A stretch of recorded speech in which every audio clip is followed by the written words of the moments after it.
Nama selebgram Clara Sinta belakangan ramai diperbincangkan karena kisah hidupnya yang memutuskan untuk memeluk agama Islam alias mu'alaf. Clara mengaku sudah mu'alaf sejak tahun 2017, namun merahasiakannya dari keluarga selama sekitar 6 tahun. Setiap kali pulang ke Medan, Clara bahkan masih tetap pergi ke gereja bersama orang tuanya di hari Minggu. Menurut Clara, hal tersebut dilakukannya sebagai bentuk penghormatan kepada orang tua dan bukan karena ingin mempermainkan agama. Jadi aku mu'alaf dari tahun 2017 dan itu bukan karena suami. Sebelum menikah, aku memang sudah memutuskan masuk Islam, ungkap Clara di hadapan Aurel Hermansyah, dikutip pada Kamis 3 Agustus.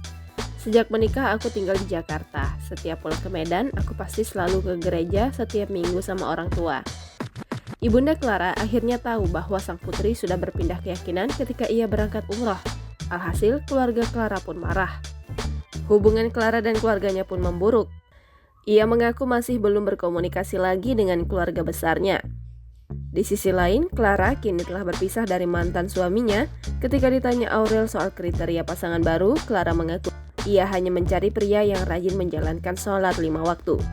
Dengan tegas, Clara menyatakan dirinya tidak mau mendapatkan pasangan yang tidak sholat 5 waktu.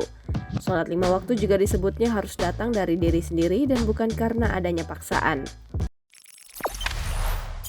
Jangan lupa subscribe, share, komen, dan like ya.